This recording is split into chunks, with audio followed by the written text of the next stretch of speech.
So we're back on these linked lists for students GUI, where we had add and delete and display buttons, and that was part one. And then part two was yesterday that I did, and I added the edit button and other functionality. And we've got some other questions that have come in as well, so I might as well tackle these as well while I'm at it. And where'd you write the code? How about using NetBeans? So that was one of the questions there. And I'm using TextPad for all of my projects. But all of my code is 100% standard Java. As I've said many times, it's 100% standard Java. It'll work with any IDE, so NetBeans, IntelliJ, Eclipse, any other IDE. I'm writing 100% standard Java code. Okay, and I'm doing it all from first principles, so it's dead easy to get it to work with other IDEs. So we just started talking about NetBeans there, and I was still confused how to use the linked list in GUI on NetBeans, because when we're creating GUI on NetBeans, some function will be auto-generated. So how do I need to apply Azure's in mine? Okay, so I think what Syafiza, I think that's, hope that's pronounced right, Syafiza. Hopefully that's right. I apologise if I get it wrong. But I think what Syafiza is asking there is that she wants to be able to take my project and add extra functionality, like add more buttons and add more text fields. And how will that affect the code that's already developed? I think that's what she's asking. Okay, so we'll have a look at that. And so I check what version she's using. She's using version 8.2. I just wonder, what if we create a GUI on NetBeans? Where does all the code sit? Well, it still goes into the same project file. So if you've got a GUI already, a GUI project, and you load it into NetBeans, and you start adding extra GUI controls using NetBeans, the code goes into your same project. It goes into the same place. Okay. So you can use, as I say, I say you can add this app's GUI using NetBeans or to NetBeans, and NetBeans will put the code where it thinks it should go. So it usually places the GUI components at the top of your class, and then initializes them in the constructor and adds them to the user interface in the constructor for the GUI, just like when we write code. Okay, so it places NetBeans knows where the code should go, and it places them in the right places. And I want a demo too. So Mimie's asked for a demo and Syafiza's asked for a demo. So I'll do that now. Now I'm not a NetBeans expert, but I'll show you how to get things working in NetBeans. Okay. Okay. So what I'm going to do is get my, so it's my code here. Student email GUI classes working in NetBeans in a NetBeans project. Okay, and also show you how to. I'll add a button using NetBeans, and then we will see what NetBeans has done.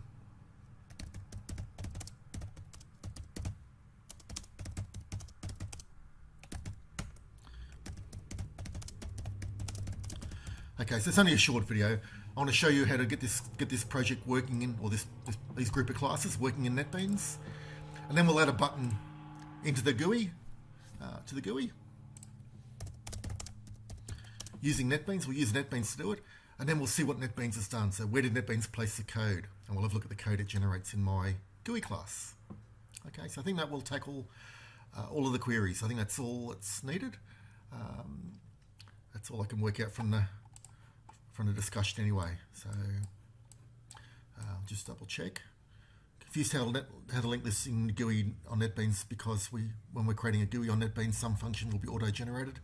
Yeah, NetBeans does generate some code automatically, and one of the big things I don't like about NetBeans is that it generates such horrible code.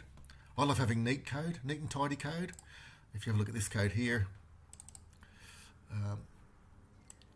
this is lovely neat code, and activating buttons, lovely neat code. Have a look at the code NetBeans generates. It's horrible. Horrible code. So that's why I tend to stay away from NetBeans. If NetBeans put its auto-generated code in another file away from my beautiful code, that would be okay.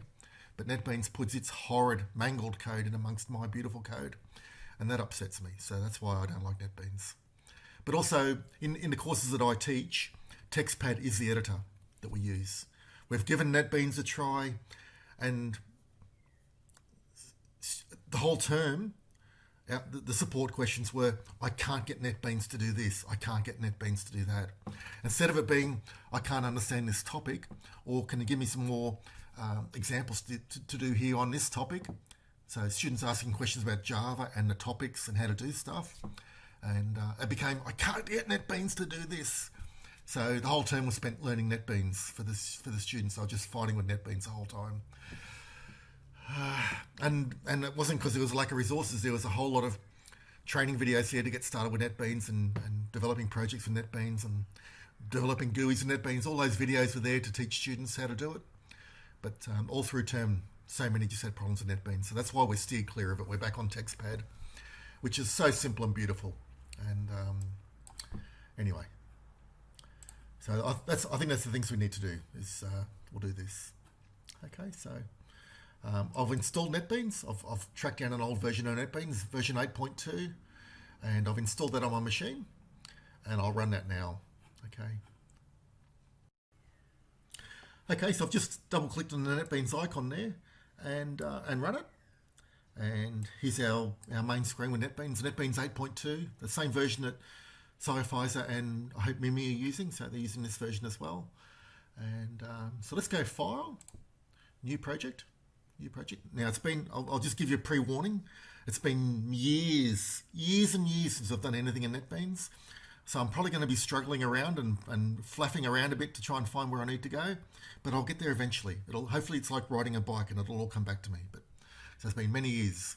I'm doing this live. So we'll create a Java application. That's what we always did in our courses. There's other ones as well, but Java application is what we're creating. So just the defaults. Okay, not selecting anything there, just leaving the defaults, Java and Java application. Next, we'll give it a name and we'll give it a file location. So I want to store mine in let's click Browse. And it's defaulted to a network share, which doesn't exist on my home network. So I'll go up. Goodness me. This PC, the C drive. We'll get there eventually. I'm doing all my work at the moment in the Java folder, and I'll store it in, I'll create a new folder. And I'll call it NetBeans linked list. Okay, so I'll create a new folder and I'll store everything in there.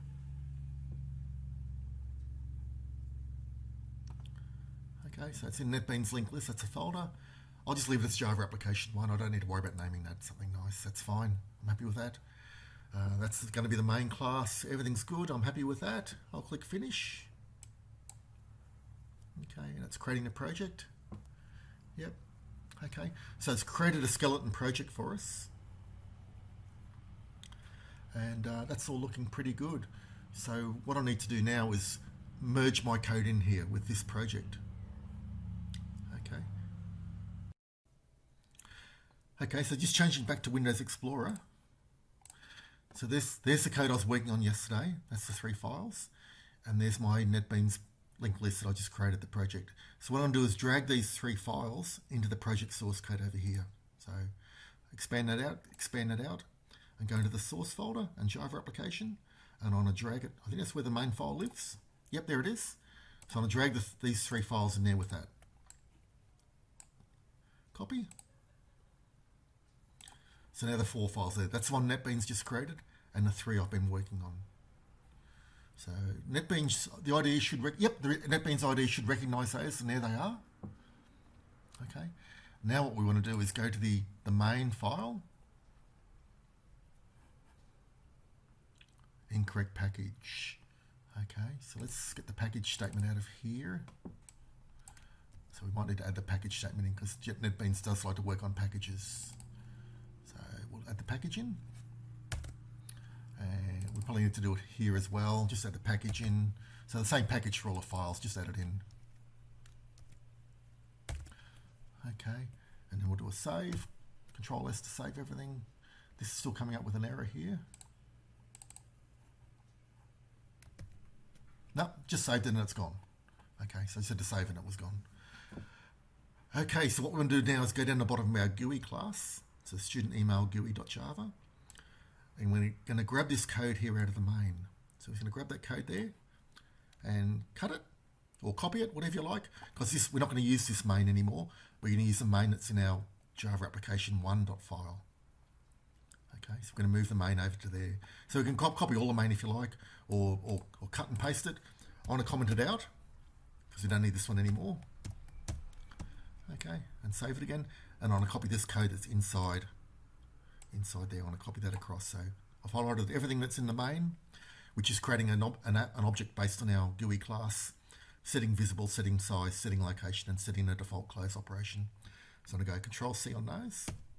So I've commented out all that main now in our GUI class, and I'm basically moving the main across into our Java application file, which is the file TextPad knows about.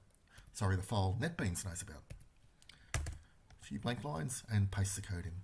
Okay, and there's our code. And that should be it.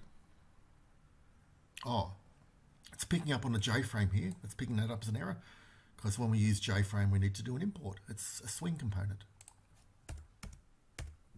Import java x.swing.star should do it. That should be all we need. Yep, that's gone now. Let's fix that error. Okay, so now we should better run our project. And I think from memory, it's that green button. Come on, tooltips, you can do it. I think it's the right green button. I'm going to click it anyway. And there it is.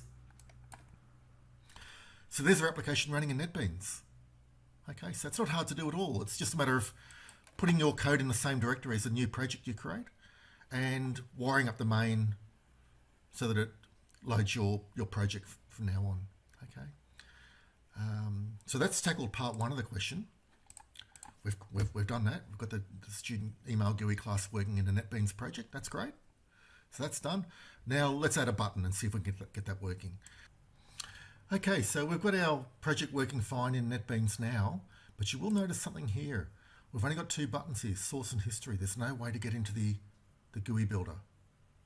Okay, and the icons over here, this is a JFrame class. If we go up to the top, it extends JFrame, but NetBeans isn't recognizing it as a JFrame class because it's very fussy about the way it wants its code laid out. Okay, and we'll have a look at that shortly. Okay, so when you've got a GUI class existing already, there are ways you can mangle it into getting it to work with NetBeans, but I want to show you a way where we just rebuild the GUI. Okay, that's the easiest way to go, usually when you're dealing with NetBeans, is just rebuild the GUI. Okay, so you need to drag and drop some components and change some names. It's not hard. Let's have a go. Okay, so and there's many ways to do this as well. I'm just going to show you one way. And so I'll go new JFrame form. Okay, and just leave that name, that's fine. I'm happy with that name. Next, new JFrame, I'm happy with that, that's fine. And this is now we've got the designer turned on. So when we go back to our GUI class, no designer. When we go back to our JFrame, there's our designer. Okay, so we can drag and drop here. So we want a text area for the top. And we can add panels in and buttons as well. So we can add panels and buttons, or else we just add the components directly. And I'm just going to do that for this example. So we need a label followed by a text field. So that's going to be the student ID. And then we're going to add another label followed by another text field, which is going to be for the name. And you can do all these changes during the properties, but I'm just going to do it here. Edit text, stud ID. Okay. And this one's going to be the ID text field, edit variable name. It's going to be the ID, get rid of the J, get rid of the 1, ID text field, click OK. And then I'm going to change the name as well, just so the name on the screen here when I'm designing is the same as the actual variable name. Just to keep me reminded of what I'm doing. Edit text, this is going to be the name, uppercase N. And this one's going to be the name text field. So change variable name. Name text field. Don't forget the A, name text field. And you'll notice I'm using the same names as I used in my other project, and there's a reason for that. Change the text as well, just so the name and the text name and the variable name match, just to keep them in line when you're building it. Makes it easier. Let's add some buttons. And I'll just add 2 buttons for now, okay? But the process is the same for activating the other buttons as well. Okay, so we're going to have 2 buttons. One's going to be the, oops, back to the designer. We're going to change the variable name. This is going to be the add button. Okay, and we're going to change the text to add. So I'm changing the variable names, and this is going to be display all. Okay, and I'm going to change the variable name to display all button to make it the same as our other class. No underscore. Display all button. Okay, so the variable names are set, and the labels that appear on screen are set, and we can add other buttons as well if we like. So let's now activate this add button. Okay, so add, and what we're going to do is come over here and go add, and we're going to add an event, and it's going to be an action event, and we're going to add an action performed. Okay, in other words, we're going to add the code that runs when the user clicks a button. Okay, so that's created a placeholder for us. We're going to come back to that shortly. Let's go back to the designer, and we'll do the same for the display all method. Add, event, action performed. Okay, and there's one for the display. So we've got the add button, action listener handle ready to go, and the display button, action listener ready to go. Okay, so now we need to go across to our other GUI class, the original one, and we need to take all the methods across. So not the constructor, we're leaving the constructor here. We're just taking the methods that we developed. So the everything from that method onwards is student in the linked list. So we're taking everything from here on down. All the way down to exit if you like, might as well. Doesn't hurt. Even though we've got methods there we're not using at the moment in the other class, we can still keep them there, doesn't matter. Go across the other class and we'll add them down here. Okay, and it's saying we needed to bring in the JOption pane class. Yep, let's do that. Thank you, NetBeans. Our student text area we're missing, so let's have a look at that. Designer, and this should be called student text area. So change variable name, student text area. Okay, back to the code. Let's fix that error. We're missing the linked list still. Let's bring that across. So our linked list is our instance data. So we need these 2 instance fields at the very top of our class. And we'll copy those across into our new JFrame as well. And I'm just going to put them there. Okay, we need to bring in the linked list. Thank you, NetBeans. We'll do that. Okay, and you'll see this code down here. This is the code that NetBeans generated when we dragged components onto the form. We can't change that. That's how protected it is. NetBeans is very protective of its code. If you want to add code to this class, you've got to do it outside of the protected blocks. Okay, so that's why I had to add that code here. Okay, so we're almost ready to run now. We've got a couple of issues. Let's have a look at those. Scroll up to the top. And there's the issue there. So we're referring to the old GUI class here in our dialog. We're trying to center it in the old GUI class, which we're not using now. So we'll come and grab the new JFrame, that's our class name. And we'll change student email GUI to new JFrame. So our new GUI class name, .this. And do that for each of our dialogues. There's another one, there's another one. We could do a search and replace if we wanted to. There's not many, so I'm just going to go through by hand. There's another one, there's another one. And we don't have any of the buttons anymore, so I'm just going to comment out the deactivating buttons for now. You can activate those later when we add the other buttons. We can't activate and deactivate buttons if we don't have them created yet. Okay, and same down here. Just take those lines of code out. You can activate those again later. Okay, no more errors. Everything's looking good. Control S to save. All our errors are cleared. Beautiful. Beautiful. Okay, we're getting very close now. So when the add button is clicked, when the user clicks that one, we want to fire off the add method. And it's that method here. Nope, not delete. The add student method. Okay, so we'll scroll up until we see the action before method for the add button, which is this one. And we'll call add student. Okay, and for the display all, we'll get the display all method.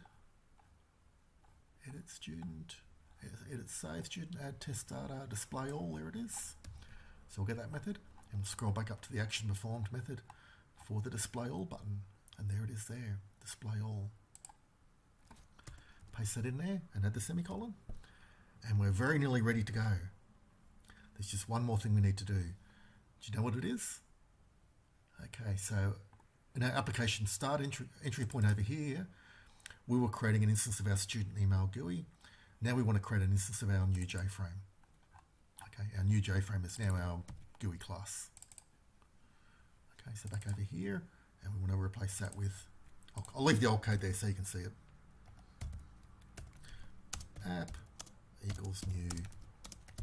Okay, so we're literally just taking out the old and putting in the new class name for the GUI class.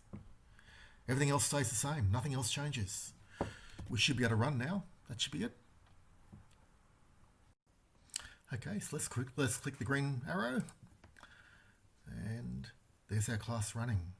Okay, so we can type in a number, S123 and moose, and click the add, and there it is appearing.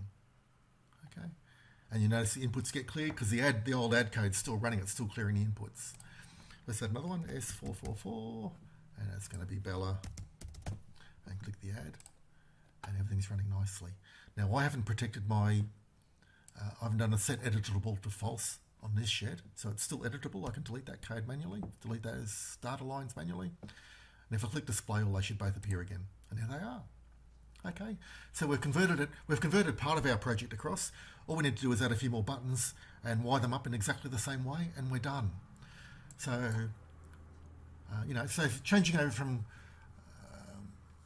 something outside of NetBeans to NetBeans isn't too hard.